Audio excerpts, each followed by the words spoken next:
Hi, guys. Hi, everyone. I love that beginning. I always feel like I'm on the movies, like a Movie star. spy. How's everybody doing this week? How's everybody's Christmas? I hope you had a good Christmas. Yeah, I had a very nice Christmas. Did you, Miss Allison? I did. Dana? I did. Oh, good. All right. Well, Miss Christie is going to make a little quick announcement, and then I'll be back. Just a second. Hi, my name's Christy Allardyce. I'm the Director of Christian Education at Christ Church Westerly. Thank you. Hi, my name's Christy Allardyce. I'm the Director of Christian Education. I'm having trouble with the... Thank you for joining us for our Tuesday night Sunday School online lessons with our wonderful teachers with so much excitement and enthusiasm, Allison Patton, Dana Pancaro, and Lisa Ornberg. Their commitment is just incomparable. We're looking for help with more enthusiastic helpers from around the world. If you're interested in joining our teams, we would love your enthusiasm and your expertise. If you'd like to join one of our 4 teams, our snack team, make a short video of yourself making a snack that ties in with the gospel lesson for the week. It's easy, and we can help you with the class. If you'd like to share on God's gift team, make a short video or a collection of pictures that showcase your talents. This is fun for the kids to watch and helps them with God's gifts and seeing them in themselves. How We Pray Around the World team shares places you go to pray, churches, nature. This broadens the kids' ideas of where God is present, not just in a church. And the Inspiration team, making videos that will inspire the kids, quotes or saying from the Bible, along with pictures that interest you. There are limitless ideas. Short videos or pictures that the kids will feel good about. These are ways that you can help join our Sunday school team and help with our online Sunday school program. It's so much fun to watch, and it's so great for the kids. These are opportunities for you to get involved with, whether you're a member of Christ Church or a member of our global community who's been participating in these wonderful outreach programs. We hope that you can join us on a Tuesday evening by watching our Sunday school program or sharing it with a child that you know. And soon, when our church doors are open regularly, we hope that we'll see you at Christ Church Westerly. Thank you so much and welcome. Thank you, Miss Christie. There's one other team that she didn't mention that's brand new that Father Sunil actually has asked us to start. And that's going to be where kids interview parishioners of Christ Church. And that's going to be really fun. So if you'd like to be interviewed by one of our Sunday school kids, let us know and we'll set that up. Okay.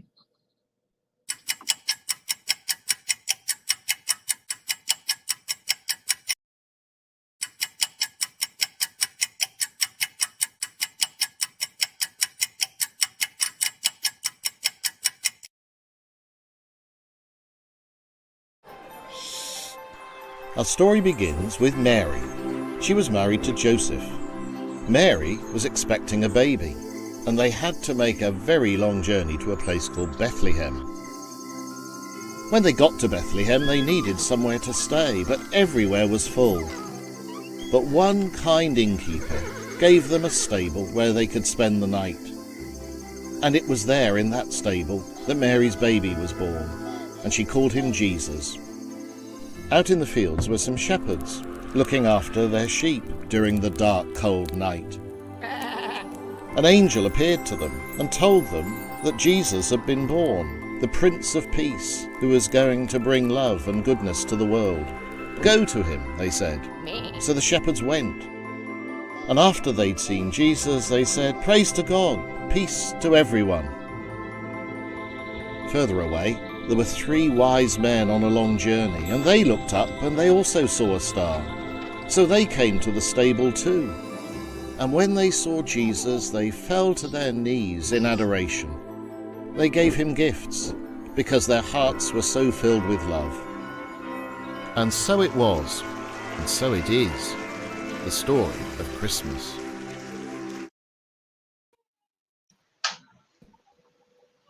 Okay. I'm sure most of you have heard that story before, right? Today, I want to talk a little bit more about the stable and where Jesus was born. But before that, I want to start with something a little bit fun. So I need some words for a story I'm writing. Uh-oh. Miss Allison, Miss Lisa, Okay. I want you to think up the craziest, most ridiculous words you can think of, and I'll tell you what type of words I need in a minute. We don't have to go in any order. Just if one of you thinks of one, you can just let me know. And I'll write them down to add to my Christmas story. Okay, so the first word I need is a plural noun. Pickles. Okay. Okay, another plural noun. Doritos. We must be hungry. I am. I'm hungry. I haven't had dinner. Okay, now just a regular noun.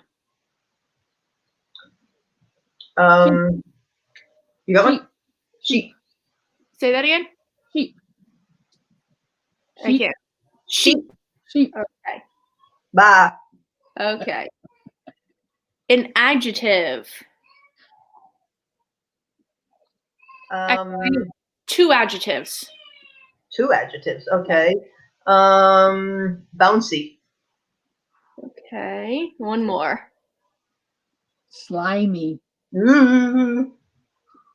What kind of cards is going to be? Okay, and now, A noun? yes. Pot holder. You just saw one in your kitchen. I looked up and saw one. Okay, 3 verbs. Run. Okay. Scramble. Okay, one more. Surprise. Surprise. Surprise.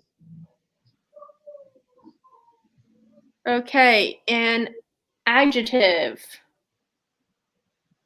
Adjective. Squishy. Okay, 2 more plural nouns.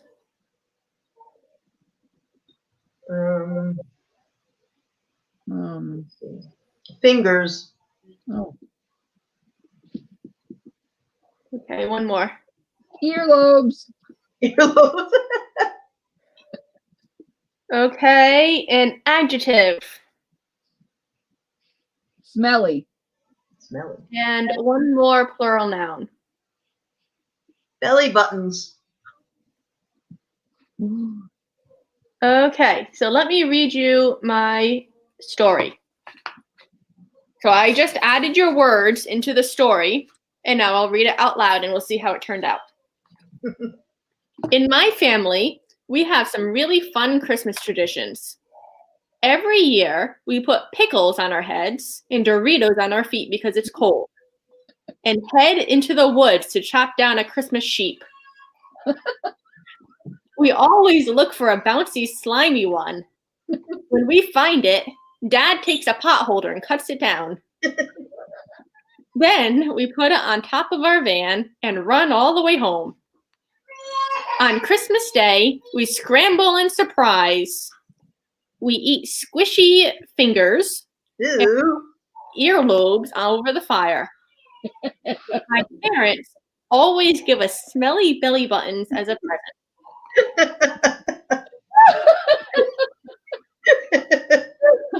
Okay, now let's get back to our story. Just like that ridiculous story, a lot of things about the Christmas story don't make sense. All of a sudden, a single girl is going to have a baby. Angels appear out of nowhere and pop up in Joseph's dreams. Now, just when Mary and Joseph think they can finally settle down and have a normal married life, something else goes wrong. The ruler, Caesar Augustus, decided to make everyone go back to where they were born so that his officials could count them and see how many people there were in the country. They didn't really have the internet or even the mail systems, so counting people was a lot harder. It was called a census. By that time, Mary was almost about to have the baby. Unfortunately, the government people just wouldn't cut her any slack, and she was going to have to travel all the way to Bethlehem with Joseph because that's where his family was from. Now, remember, they didn't have cars or airplanes or anything back then. So how did they get there? They had to probably walk, right? And she had the donkey, and that was really all they had. It sounds awful, but hundreds of years before, the prophets had said that Jesus would be born in Bethlehem. And so this random census wasn't so random after all. It was God's way of getting Mary to Bethlehem so that Jesus could be born where he was supposed to be born. This is where the Hebrew people were expecting the Messiah to one day be born. So they made it to Bethlehem, but Mary was about to pop. They needed to find somewhere to stay, and pronto. Unfortunately, however, many other people had come to Bethlehem because of the census too, and there wasn't any place for them to stay. Now you are going to sound super smart. Now listen up, because I'm going to give you some great info that you can tell to your friends to sound super smart. Everyone says there was no room in the inn, right? Right. Well, the right word for where Mary and Joseph went is actually a guest room. It wasn't a place where you pay and get a room like the Holiday Inn. It was actually a guest room in someone's house. Yeah, I know that those Christmas plays normally have an innkeeper who turns Mary and Joseph away. Sorry, innkeeper, you're out of a job. These guest rooms were located on the second floor of a house, and people often kept animals on the first floor. So it's possible that one of the guest rooms let Mary and Joseph stay downstairs with the animals because there was no room upstairs. It's also possible that they stayed in a cave because in those times in Israel, people often used caves as stables. They didn't use those wooden barn-like structures that we see in the United States. Imagine that, Jesus being born in a dark, musty cave once used by the Croods. If you've seen that movie, you'll know what I'm talking about.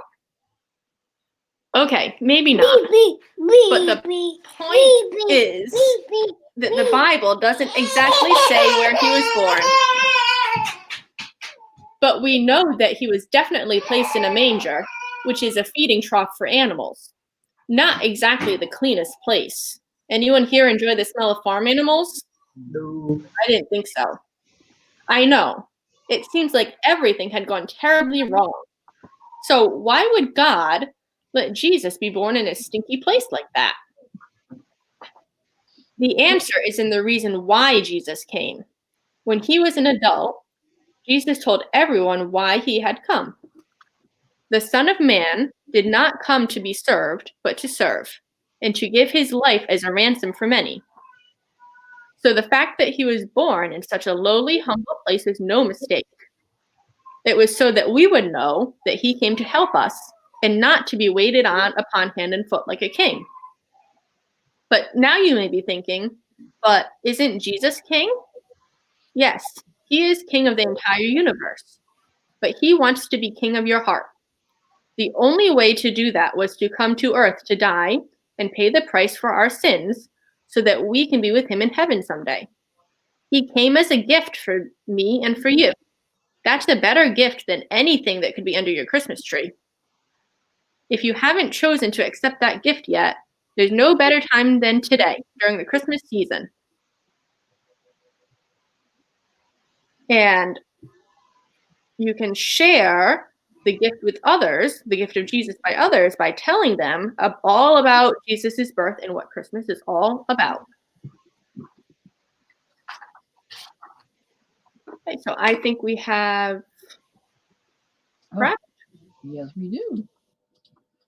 Before I get into the craft, I mixed up my words and I was talking about a stable and a manger. So I mixed up the words now and then. So just, you'll see. But you get the idea. I made a craft, and we're going to check that out right now.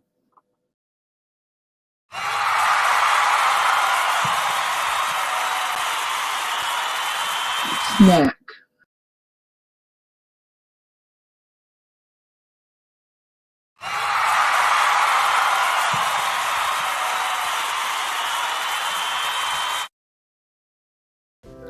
Hi. That wasn't my snack. My snack's coming up. What are we going to make with pretzels? Position your pretzel sticks in the shape of a manger. So we need some for the top, some for the bottom, some for the sides. See how it's shaping up there into a manger? I'm pressing it down. Yeah, that looks pretty good so far. Okay, let's see what we do next. Next, you're going to take some oyster crackers, or you can use Rice Krispies if you have those. I'm going to smash these up, and I'm going to put it down on my bowl. Don't need too many. And now we're going to squash them up in your hands. Makes you feel so strong because they just squish right up. We just need some crumbs for the manger scene. This is going to be where Jesus is laying down, so we'll give him a little cushion. Okay, that's good. Now I'm going to put those little crushed crackers down the bottom, and that could be like hay. Can you see what that is? It looks a little blurry to me. Let's see. There we go. That is a piece of a hot dog. You need a piece of a hot dog next. So now I have the piece cut, and we're going to take that and our hot dog and go over to our manger. Very exciting stuff. Okay, now what do you think we're going to do? Okay, all you do now is you take the crescent roll or the tortilla wrap, whatever you have, and you wrap it around the hot dog, and you place it on the crackers. Whoops, you get in there right now. There. And that's supposed to represent baby Jesus. Okay, now we're going to make some animals. So what I have here, I found some Swedish fish. I'm going to make some legs and a body and a head. And that could be one of our sheep. Next, we have some animal crackers, and we're going to put it around our manger, just like there were sheep, cows, and goats, a bunch of other animals. Okay, now we have the completed manger scene. We have some animal crackers. We've got a hot dog wrapped in a tortilla or a crescent roll. We've got pretzels, and we've got crackers underneath for the bedding. Merry Christmas!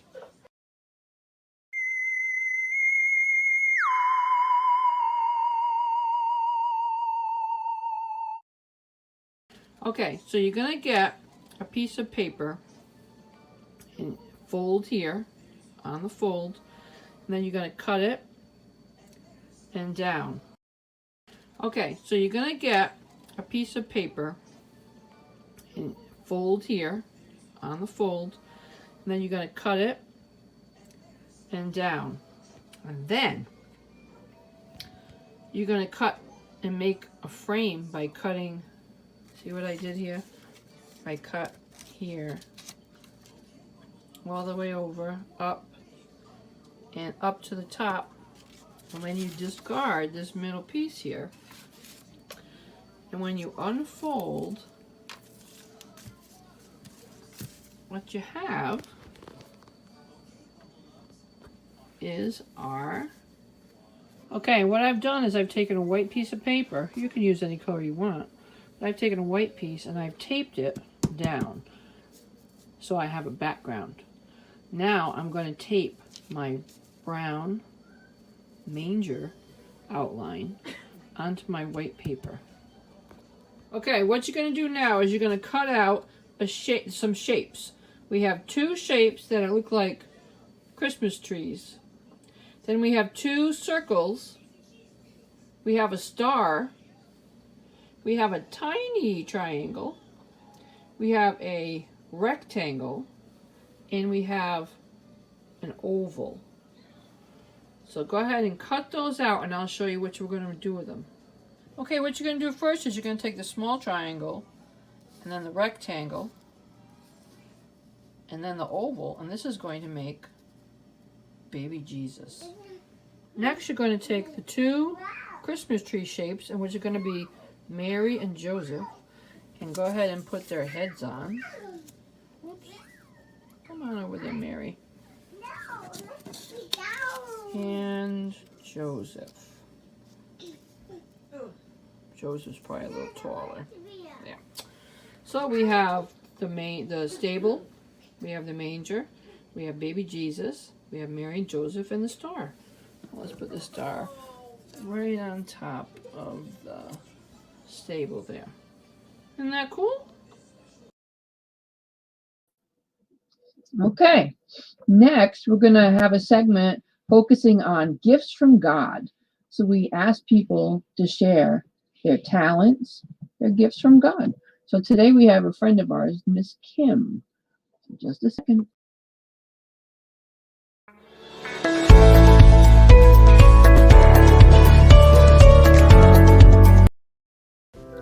Hi, this is my friend Kim, and she's been crocheting things for the bazaar at church for about 7 years. She learned how by watching YouTube videos. Crocheting is an old craft. You use a hook, unlike knitting that uses 2 needles. Many people think that just ladies crochet, but my friend Kim learned from a man named Mikey. There are many, many men who also enjoy the craft. It's just like a magic trick. Use a crochet hook and wiggle it around with yarn and you can create anything. Crocheting is fun and very creative for everyone. The last picture is a young boy named Jonah. He is 11 years old and has a YouTube channel of his own, and he's teaching other people how to crochet. Give it a try.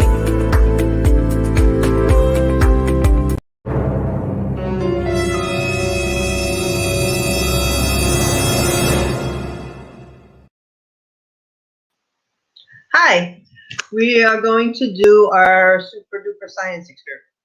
So before we do our experiment, I want to talk about important things. Think about what the most important thing to you is, or why you think things are important. I'm thinking about the preschool I work at, and they have little carpet squares that they sit on sometimes or every day. And the carpet squares has their picture on it and their name, and we put them down, and that's where they sit. And a lot of times when the kids help me put them away, they put them in a pile. Every now and then we get a child who wants their carpet square with their picture on it to be on the top when they put them away. And no matter what, they take theirs and they put them on the top because they think that that makes them feel important and they want to be the most important. Or when you can think about when you're in school and you get in line, you want to be first. You want to be on top because the person, the line leader, wants to be important. It's like when you're playing a sport or something, we say, we're number one, we're number one. Or think about even a cupcake. A cupcake, you have the cake, and then you got the frosting on the top. And in my opinion, I don't know about yours, but in my opinion, the frosting is the best. The frosting is most important. So that goes on the top. So think about the best gift that you ever received. Maybe you think your favorite ever gift is video games or a new bike or fancy jewelry. But I've got news for you. The best gift that you ever received came on the first Christmas. You think about it. Am I talking about the gifts that the wise men came, that brought to Jesus? No, before that even, on the very, very first Christmas, that night when Jesus was born. Jesus was the most important gift, and that was a gift to you from God. And Jesus always comes out on top, just like our most important things, like the carpet squares and the line leaders and the frosting on the cupcake. So I want to show an experiment to show you how Jesus always comes out on top. So I have a jar here, and I'm just going to turn this so you can see it better. It's just a clear jar. And I have some oil. You see the oil? Just regular oil. And I'm going to pour the oil in the jar. There. Okay. There's some oil there. Can you see you can see this kind of clear, but you can see it, right? Okay. So next, I have some milk. And the milk is going to represent a new bike. And since the milk is white and I want to differentiate between the colors, I'm just going to put a little food coloring in it. So I'm putting some food coloring in it to make it more of a pink color, pink or red, or let's mix it up and see what it comes out like. Yeah. Can you see that better now? Okay, so next, I'm going to put the milk in. Maybe I need a little more red just so you can see it better. There. Okay. Now, I think you'll be able to see that a lot better. Kind of looks like strawberry milk, but I don't think it tastes like it. Or I know it doesn't taste like it. Okay, so here's the milk, and the milk is representing a new bite. Now watch this. I'm pouring the milk in.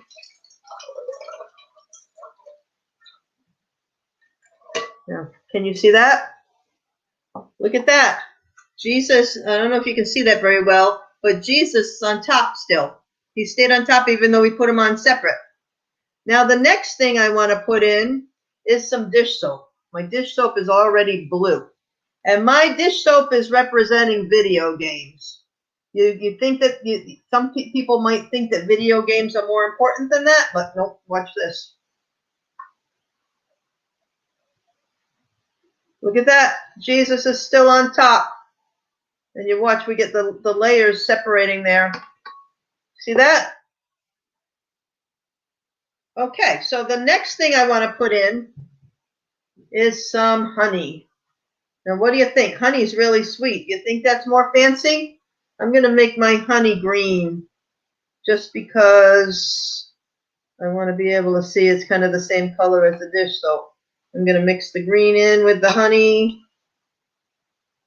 and pour that on top. Where do you think that's going to go on our list? Do you think it's going to go on top? My honey is representing fancy stuff like jewelry. Let's check this out and see where it goes. Pour the honey in. Oh, look at that. The honey went all the way down to the bottom. The most important thing is still Jesus on the top. Okay. So do you see all the layers that we have there? I don't know if you can see the colors on the computer, but you can still see Jesus is on the top. Then comes all the other things that we think might be more important at the time, but Jesus is always the most important. So what you can do is you can try this experiment with different liquids, but whatever you put, whatever comes up on top, make sure that that is Jesus, because we always want Jesus on the top because Jesus is the most important present, and we always need to make sure that Jesus is number one. Jesus is the more important than the carpet squares and the line leaders and the cupcakes. Okay. Okay, that was really cool, Miss Allison. I like the layers. And Jesus on the top. That was Can I just really say something that I keep laughing at? Miss Lisa has a black sweatshirt on. And lean forward again. Every time Miss Lisa leans forward, all you can see is her head because it looks like she's got a head floating through the sky or floating through the sea. That's what I Look, I have a shirt on. see that. That's funny. Oh, do we have any announcements this week? If you go to Christ Church, we're not having Sunday school for a few weeks. We'll let you know when we start back up again. But we will be here on Tuesday nights. Yeah, we're still here on Tuesdays or whenever you want to watch, because if you can't do it Tuesday night, watch it the next day. It's okay. Yep. Okay. We'll see you guys next week. Bye. Bye. Bye.